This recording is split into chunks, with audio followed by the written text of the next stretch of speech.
It's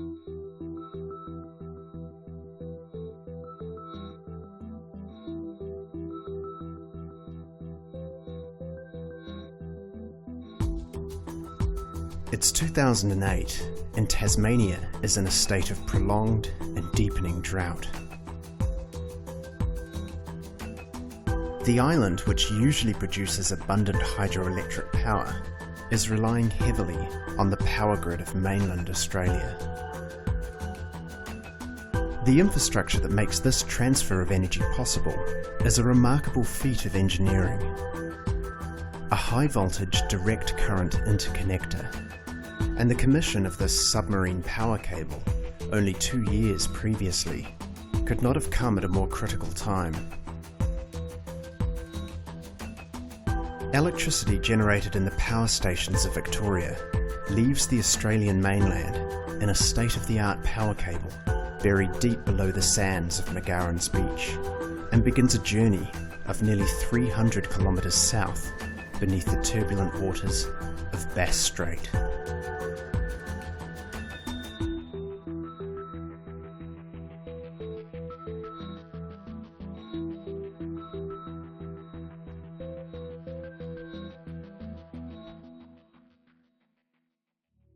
For over 200 years, submarine power cables have been supplying electricity to remote outposts, linking existing terrestrial power grids to improve overall efficiency, and importantly, allowing trade of energy between previously isolated markets. The peak load in the UK of a morning will be at a different time to the peak load in Europe because of the time difference. So you can actually then transfer power between those regions to cover those peak loads. The very first underwater power cable was laid across the Isar River in Bavaria, and the first high-voltage DC link started operation in 1954, linking Gotland Island to mainland Sweden. At the moment, the deepest cable, which I think goes down to 1,600 metres, is between Sardinia and Italy. The longest cable is between Norway and the Netherlands, the Norned cable. The cable crossing the Strait of Messina is tested by an exceptionally energetic environmental setting, rivaling those found half a world away in Australasia, and the Basslink cable is currently the planet's second longest. Technological advancements during the 20th century focused on improvements in the materials used for cable insulation. This is mass-impregnated paper-insulated cable. It's paper that's insulated with oil. It's wrapped around a solid copper core. Alternating current, or AC transmission, is far more common than DC in terrestrial power networks today, partly due to the success of George Westinghouse and Nikola Tesla in their famous rivalry with Thomas Edison in the late 19th century. However, three-phase AC requires 3 separate conductors and therefore produces 3 separate electromagnetic fields, which interact to produce inefficiencies in transmission. In submarine cables, this leads to the need for thicker conductors and more insulation, cables which ultimately are very expensive to produce. Because of these limitations of physics and economics, the transmission distance of a high-voltage AC submarine cable cannot exceed around 100 kilometers. DC, on the other hand, can achieve much longer transmission distances with a single, smaller, cheaper conductor cable. HVDC was really coming to the fore in the 60s. 1965 saw the opening of the Cook Strait link in New Zealand. It was the second DC inter-island link in the world. I'm pretty amazed at our forefathers in terms of their engineering ability. We've got hydro generation in the middle of the South Island. We've got a lot of it. But the load, the majority of people live in the North Island. So we need to get that power from the South Island to the North Island, and the HVDC link makes that possible. In the mid-90s, the Tasmanian government set up the Basslink Development Board to say, well, let's look at building one of these things, let's look at the feasibility. We went through a 2-year environmental impact approvals process. It currently still is the largest ever environmental impact assessment for any project in Australia. And then in 2003 we started construction. The marine cable took 14 months to lay, and on the 28th of April 2006 Basslink went live. and has been trading in the market ever since. Tasmania has got an abundance of clean energy. It's all hydro, it's all wind. It's located on what they call the Roaring Forties, which is some of the best winds in the world for wind power. And what Basslink has allowed to happen is Tasmania is exporting green power when prices are high in Victoria, so it's bringing green power into the market. On the other side, during times of drought, and 2008-2009, their reservoirs were pretty low. And what Basslink did was actually allow them to import a huge amount of electricity. 40% of all the electricity in Tasmania came through Basslink. If Basslink hadn't been there, it was very clear that there would have been blackouts in Tasmania, there would have been load shedding. So it's actually about securing energy supply in both directions. The connection point in Victoria is the Loy Yang substation at the Loy Yang A and B power station, largest power station in Victoria. We have then the converter station where we convert the 500 kV AC into 400 kV DC. We then have 300 kilometres across Bass Strait, and the cable is buried, with the exception of roughly a 3 kilometre portion off the coast of Tasmania. This is what carries the 400 kV DC. This cable is actually bundled with two other cables, a 12 core fibre optic and a metallic return. It's a braided cable that can carry up to 25,000 volts. So we go from the rectifier to the inverter, and that creates then the flow of electrons, and then back again through the return cable, and we create the full circuit. The path was selected to try and avoid areas of high biological value, and that particularly meant hard rocky reef areas. The other advantage of avoiding those was that it allowed a technique called wet jetting, and this just involves forcing a high pressure stream of water onto the muddy sandy seafloor, opening up a trench which you then could lay the cable directly into. This has not been possible in Cook Strait simply because the tides are shifting so much sediment. The cable has been laid on the seabed, and the cable has been designed specifically to meet those rigorous conditions. Because of the nature of Cook Strait, the cables do get moved around. A bit more of a scouring effect seen at the beginning of this free span, but once again, there's no sign of any damage. At any given time, you'll see sand and rocks cover the cable, and then it might be minutes later the cable was exposed again.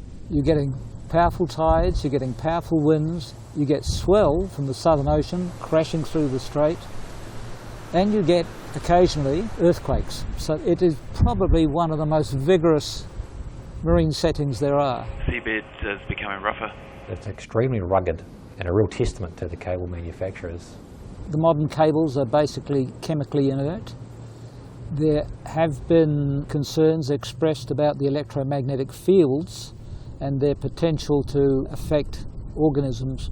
To address these concerns, the electromagnetic fields generated by the Basslink cable were thoroughly investigated by an independent review panel.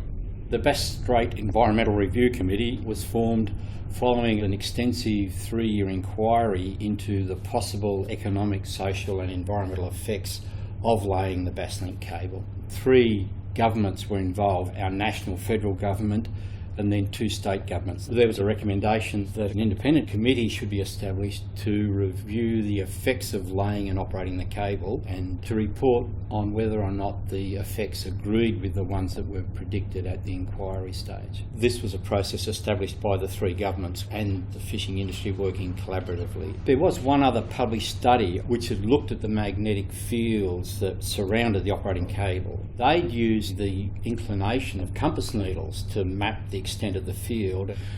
We did a much more comprehensive survey in which we studied the actual magnetic field intensity, and we mapped, I think for the first time, the field surrounding an operating cable. Some fish are very sensitive to those electric and magnetic fields, and there was an initial community concern that that might affect movement of fish and animals such as whales. But the effects are so localised that in fact we don't believe there's a significant impact.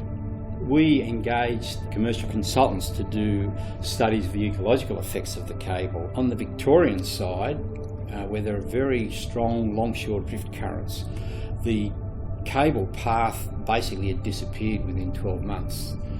The Tasmanian side was quite a different proposition because there was basalt reef that extended about 2 kilometres, across the shelf, and the designers of the cable decided that they would lay the cable directly onto the reef and protect it with a metallic half-shell pipe. But again, over a period of about 5 years, we saw the half pipe get colonised by the same sorts of organisms that lived on the reef either side. When you look at some of the HVDC cables around, they become encrusted with organisms soon after their deployment. Within 12 months, over a large part of the cable length, we had lost all evidence for it. Unlike submarine telecommunications cables, an industry that enjoys the benefits of generally interchangeable technologies and a shared fleet of maintenance ships, each power cable system is largely unique, with specialised personnel, vessels, and equipment needed to conduct repairs. The fibre optic network is the backbone of communications for the globe, but from a power cable perspective, we have a completely different set of requirements. The infrastructure is so much more expensive. Basslink joined the ICPC in 2005, and I was lucky enough to join the executive committee in 2007, and what's been really good is seeing the ICPC pulling together, and it's become one body that represents both submarine telecoms cables and submarine power cables. The supply of electricity is vital to consumers, but there is usually no system redundancy in the case of power cable faults. Power cable operators are therefore committed to protecting their investments. Basslink has from day one taken a very proactive approach with the fishing industry. We identified all the shark fishermen and all the scallop fishermen in the region. We went through a process of anchor swaps. The traditional anchors were high impact, low hold anchors, so they dig into the surface. And we spent quite a lot of time, effort and money on researching what was a better anchor, and we came up with a low impact, high hold anchor, completely different shape. In the early days before we patrolled the Cook Strait, there were times that we suspect that there were anchors that had come in contact with the cables and moved the cables. There's some indications of some damage. Protection to the Cook Strait power cables has been enhanced by the creation of a cable protection zone. And there are not many of those in the world, but this is a legal entity that protects the cables from damage by passing vessels. It's actually illegal to fish or anchor in that zone. Well, you've got a company, Seaworks, that are engaged full-time, 365 days a year, that patrol the Cook Strait cable protection zone. It's a vital link for New Zealand, and we need to ensure that it's protected. When Basslink became live in 2006, it was the longest submarine power cable in the world, 300 kilometres, never been done. 2 years later, you've got the Northern Edge project, which is 590 kilometres. You've got the Icelandic generators looking at building a cable from Iceland to the UK. Now that would be over 1,000 kilometres. Depending on final routes, submarine power cables from energy-rich nations such as Iceland could potentially pass into international waters beyond the national jurisdiction of coastal nations. However, these interconnectors, like all international cables, will be protected by the rights afforded to cables under international law, enshrined in the United Nations Convention on the Law of the Sea. The closure in some nations of nuclear power plants have meant that they've had to turn to something else, wind turbines, and Europe has promulgated some major farms around the UK and Denmark. Much of the renewables in terms of wind turbines have been offshore. That has meant a boom in the production of submarine power cables. And offshore wind, started quite close to the coastline, and now it's getting further and further away. As technology advances, we're looking at things like tidal energy. And this has been looked at in Cook Strait over here, in placement of a turbine on the seabed, and that generates power. Elsewhere, people are looking at wave generation schemes. But at the moment, it's early days. Within the next 10, 15 years, there are going to be so many HVDC projects.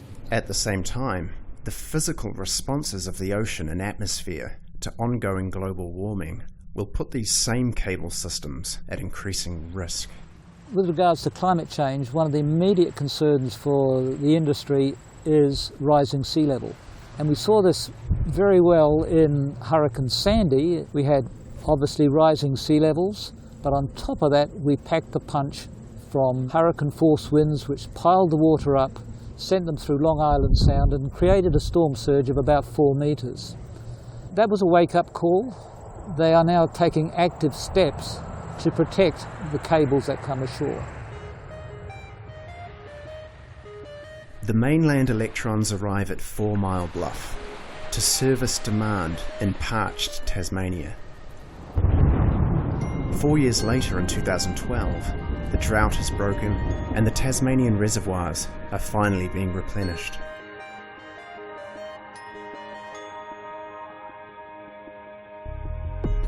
With Tasmania again generating more power than its own requirements, the interconnector now reverses transmission direction, delivering clean, renewable power to demand centres in Victoria.